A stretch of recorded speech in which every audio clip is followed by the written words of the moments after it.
Ideas do have consequences. Let's look at it from the framework of culture. In a previous video, we looked at the layers of culture and compared them to a house. The outermost layer are the artifacts. Artifacts are like the exterior of a house that you see. It's the things that people do, the things that people have, and the way they carry on in their culture. But this is framed by their values. The values are what is important, one thing over another. But your values have a foundation of beliefs. These beliefs are accumulated facts and the way you interpret those facts.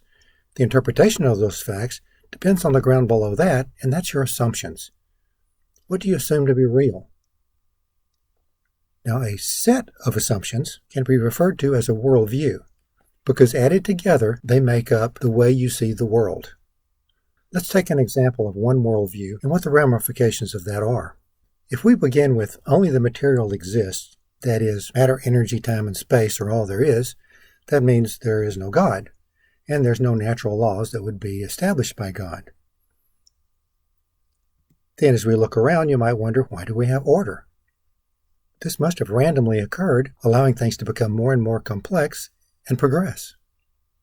That means that humans must be basically good because we are advanced from what was before, and we're capable of being even better. So why do we see things so messed up around us? It's the environment. It constrains and limits mankind, unnaturally.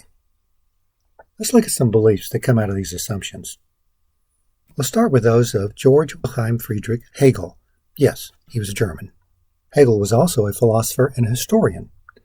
He looked at civilization, expecting to find how civilizations had advanced from one to the next.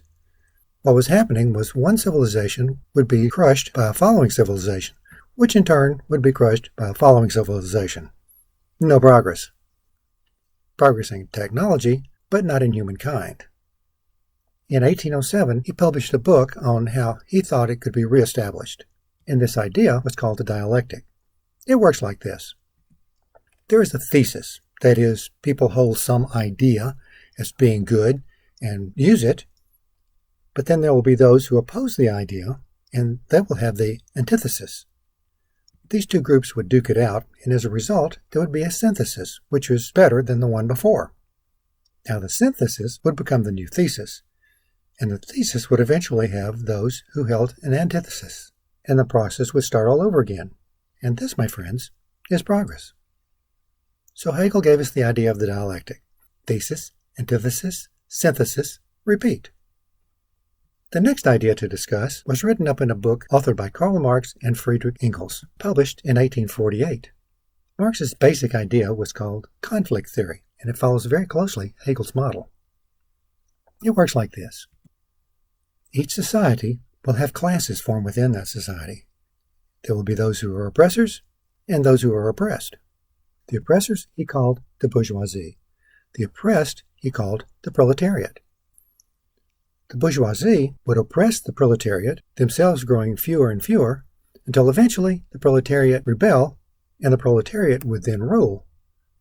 But then the proletariat would become the new bourgeoisie, and from them there would become a proletariat, and it would start all over again. And this, my friends, is progress. So from Marx we get the idea that progress in society begins with class struggle. The next person we want to talk about is this guy. His name is Charles Darwin. In 1859, he published this book, The Origin of Species by Means of Natural Selection or the Preservation of Favored Races in the Struggle for Life.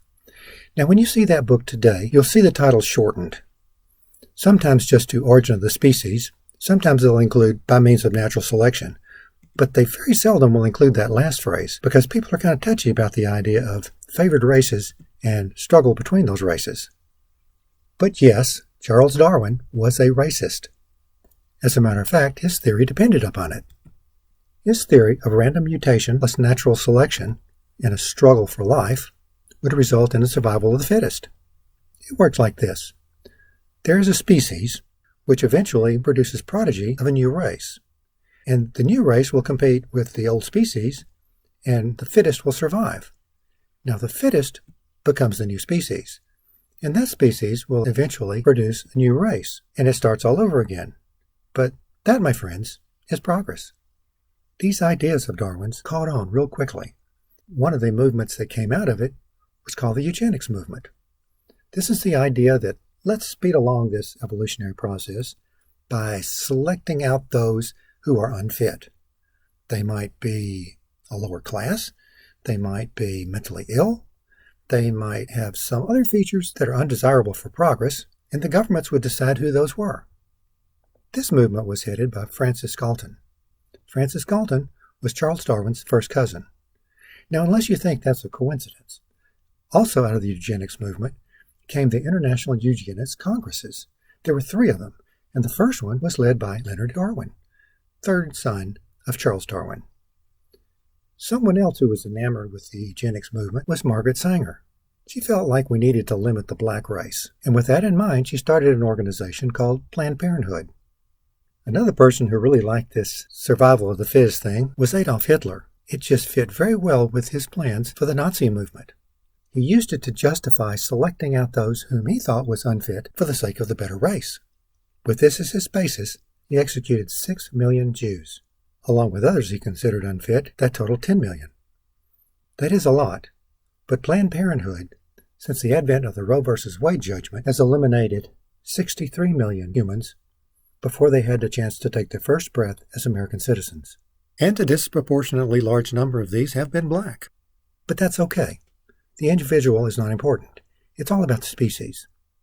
So Darwin gave us the idea that randomness plus survival of the fittest equals progress, and that we are just animals taking control of our destiny. When World War I came along, Marxists thought, aha, this is going to lead to revolution all over the world. Vladimir Lenin pulled this off in Russia during the war. Why didn't it happen in the U.S.? Obviously, this needed research. So, at Goethe University, which is located in Frankfurt, Germany, the Institute for Social Research was established, later to be known simply as the Frankfurt School. So in trying to discover what went wrong, they looked at Lenin's literature, and he said this can't happen without activists. So what are the activists supposed to do? Another one of their members, Antonio Gramsci, said that we need to have the view of the old values and norms to be considered as oppression. And what are these old values and norms? Marx had pointed out that among the worst were faith in God, particularly the Christian God, and patriarchal families. Faith in God because people were satisfied. Patriarchal families because how can you have a revolution if people will not disrespect the values of their parents? So another member of their school, Georgy Lukács, published his book in 1922 entitled History of Class Consciousness. And in it, he proposed that you limit the way people speak and radicalize sex education. With this, you degrade both God and the family. Problem is, the Frankfurt School was located in, Frankfurt, and they wanted to influence things happening in the West. As Hitler's Nazi revolution was heating up, the Frankfurt School decided Germany was not a good place to be. In 1935, they were able to make a move to Columbia University in the United States. Helping to facilitate that move was John Dewey. Yes, the same Dewey of the Dewey Decimal System for libraries. He was also a strong influence in public education in the United States. 1 year after the Frankfurt School moved to the United States, one of their members, Frankfurter Wilhelm Reich, came out with his new book, The Sexual Revolution. Yes, the father of the sexual revolution was a communist, and he had an agenda. So the Frankfurt School gives us conflict, leads to revolution, leads to progress. So conflict is a value required for progress, and loyalty to family and faith counter revolutionary unity, so they must be brought down in value. We can see their effect on society in 4 parts: culture, faith, family, and education. For culture, they want to change the vocabulary. They want people to use words like oppression and privilege. And if you don't like these discussions, you must be a hater. For faith, scientism helps them along. Scientism is the belief that science can answer all questions. Not only is science fact, but what a scientist says is fact. And then there's my truth or your truth, because after all, nobody knows the real truth. By the way, if somebody tells you that you can't really know the truth, then ask them, how do you know that's true? What? Intolerance of faith can no longer be viewed as simply, I will allow you to have a different view from mine, but I must accept that your view is as good as mine, which means faith is meaningless. So destruction of the family begins with disrespect for parents and parents' views. Then, disrespect for each other by having sex with no marriage commitment, and then having marriage that doesn't stop having sex outside of marriage. In other words, marriage becomes meaningless. Another big contributor would be to stop the family from happening altogether. To prepare people for change using education, it's helpful to debunk history, point out things that are wrong with our historic figures, tear down their statues. And early sex education. Not only does this drive earlier and earlier sexual behavior, but it's also a good way to introduce alternative sex ideas. And schools need to do less critical thinking. Not less criticizing. That supports revolution. But less seriously thinking about the ideas, where they come from, and do I really believe them? Instead, let's focus on catchy phrases like defund the police. All this that we see in our culture cannot be traced to just a few activists. Most people are just drifting with the flow. But there are activists who think they are helping mankind by undermining a biblical worldview of morals and society. We must become activists for a different worldview. Let's start over with the worldview that Marxists are afraid of. Let's start with there is truth, and that you can know it. And there is a creator, and that perfect creator of all things wants a relationship with you. We are made in God's image, which means we have choices. And one of the things we've chosen is to walk away from Him. Now the good news. You can have a relationship with God. And that can be done without compromising God's purity and perfection. Now this is kind of tricky, because if a pure and righteous God invites messed up, dirty people into His house, then His house gets dirty. The only way God could pull off justice, righteousness, and loving kindness at the same time was for God to pay our rebellious debt for us. Which He did. But again, we have choices, so we can choose to accept it or not. This is all recorded in a collection of books we call the Bible. That, along with other historical documents, are strong evidence these things really happened.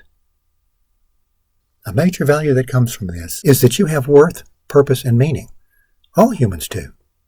And there is a right and wrong, based on truth and the Creator.